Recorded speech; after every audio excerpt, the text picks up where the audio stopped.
Sintayong pertanyakan penalti Malaysia itu bukan pelanggaran.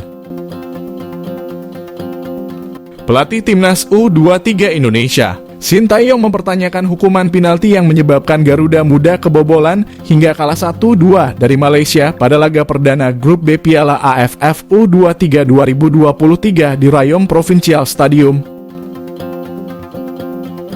Timnas U23 Indonesia harus rela tumbang 1-2 dari Malaysia dalam laga perdana Grup B. Garuda Muda sebenarnya unggul dulu lewat Ramadhan Sananta di babak pertama. Namun masuknya pemain keturunan Skotlandia Fergus Tierney di babak kedua membawa perubahan besar bagi Malaysia. Dua gol Harimau Malaya diciptakan oleh striker Johor Darul Takzim II itu masing-masing lewat sepakan penalti dan sontekan jarak dekat.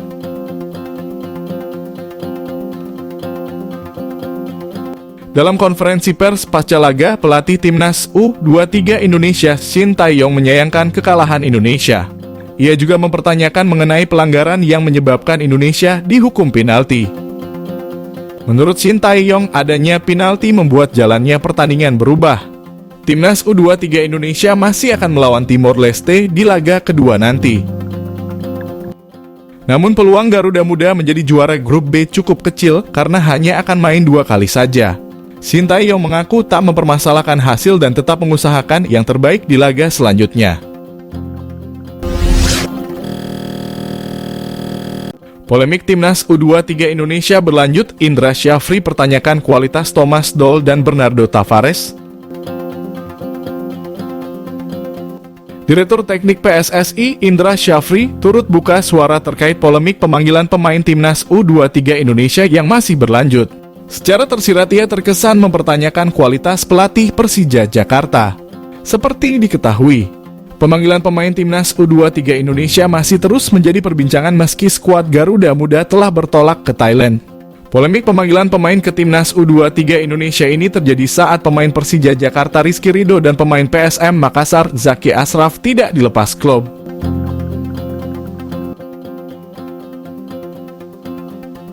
Kedua pemain tersebut diyakini ditahan oleh juru taktik Persija yakni Thomas Doll dan pelatih PSM Bernardo Tavares. Buntut dari klub yang enggan melepas pemain ke skuad Garuda Muda, tim pelatih pun memilih untuk memanggil pemain baru. Sehingga Sintayong membawa pemain baru untuk mengganti posisi Rizky Ridho dan Zaki Ashraf ke Piala AFF U23.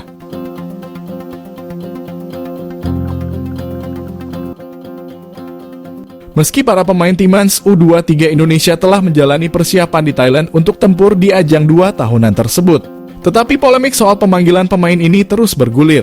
Bahkan terbaru Indra Syafri pun turut buka suara. Indra Syafri mengatakan bahwa sebenarnya semua pihak di PSSI tahu betul apabila ajang Piala AFF U23 bukan bagian dari agenda FIFA. Ditambah lagi pelatih klub juga masih membutuhkan jasa kedua pemain ini karena kompetisi Liga 1 tetap bergulir. Komentar ini keluar dari mulut Indra Syafri karena memang beberapa pelatih klub selalu berlindung di bawah alasan Piala AFF U23 bukan bagian dari agenda FIFA. Menanggapi hal ini, Indra Syafri mengaku bahwa pelatih juga tahu itu bukan bagian dari agenda FIFA. Justru Indra Syafri terkesan mempertanyakan kualitas Thomas Doll buntut dari penolakan melepas pemain ke Timnas U23 Indonesia. Indra Syafri memang tidak secara terang-terangan menyebut nama Thomas Doll dan Bernardo Tavares. Namun yang menjadi fokus penolakan pemain ini lebih menjurus kepada penahanan Rizky Ridho dan Zaki. Menurut Indra Syafri, pelatih klub Liga 1 ini telah meminta pemain sebanyak 30 hingga 35 pemain untuk menghadapi kompetisi Liga 1. Akan tetapi untuk melepas 1-2 pemain ke Timnas U23 Indonesia saja pelatih sudah pusing. Sehingga ia mempertanyakan kualitas pelatih tersebut. Sebab PSSI hanya memanggil pemain untuk mengikuti turnamen selama 2 pekan dan tidak lebih.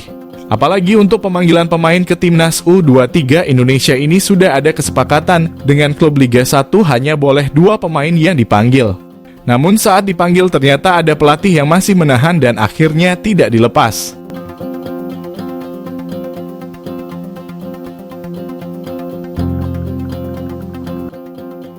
Lebih lanjut, pelatih asal Sumatera Barat tersebut mengakui bahwa pembinaan memang menjadi fokus sepak bola Indonesia akhir-akhir ini. Untuk itu dalam pembinaan ini dia meyakini bahwa apabila pemain langsung menghadapi lawan beda negara pasti kualitasnya akan naik. Indra ingin pelatih klub juga bisa melihat hal seperti itu, bahwa pemain yang tampil di timnas juga kualitasnya bisa naik. Bahkan nyali pemain juga dinilai lebih bagus lagi.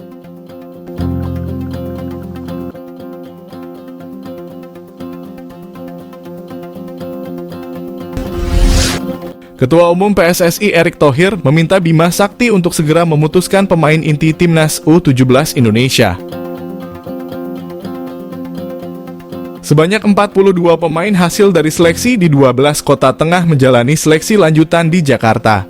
Dari 42 pemain ini nantinya akan dipilih pemain terbaik untuk menambah kekuatan timnas U17 Indonesia yang bakal tampil di Piala Dunia U17.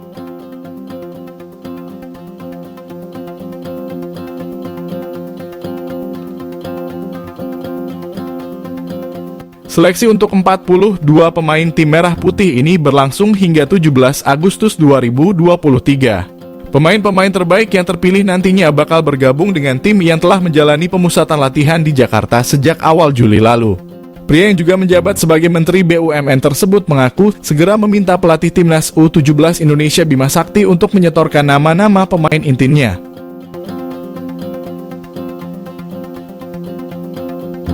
Hal ini karena pemain timnas U17 Indonesia ini nantinya akan menjalani TC jangka panjang di Jerman.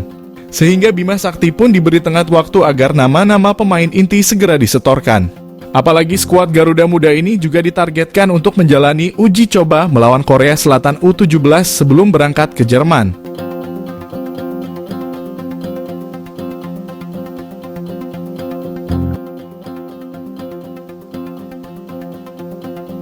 Oleh karena itu, Bima Sakti diharapkan bisa segera memilih pemain-pemain terbaik dalam seleksi yang ada. Erick Thohir memberi tenggat waktu kepada Bima Sakti hingga akhir Agustus ini. Hal ini karena timnas U17 Indonesia dijadwalkan akan menjalani uji coba melawan Korea Selatan pada 30 Agustus mendatang. Untuk itu diharapkan pemain yang tampil dalam melawan klub asal negeri ginseng tersebut nantinya sudah dihuni skuad inti. Lebih lanjut, mantan Presiden Inter Milan itu bahkan mengaku PSSI sudah menyiapkan beberapa agenda uji coba buat tim Merah Putih. Skuad Garuda Asia dipastikan bakal melakoni beberapa uji coba selama berada di Jerman. Hal ini dilakukan tentu saja dengan harapan para pemain timnas U17 nantinya bisa memiliki banyak pengalaman. Apalagi mereka bakal tampil di Piala Dunia U17 yang diikuti oleh pemain-pemain terbaik dari masing-masing negara. Oleh karena itu, sebelum menghadapi ajang tersebut bergulir, para pemain telah menjalani persiapan dengan maksimal. Timnas U17 Indonesia ini dijadwalkan akan menjalani TC di Jerman pada September hingga Oktober 2023 nantinya. Para pemain ini akan digembleng agar siap menghadapi tim bagus di Piala Dunia U17 nanti.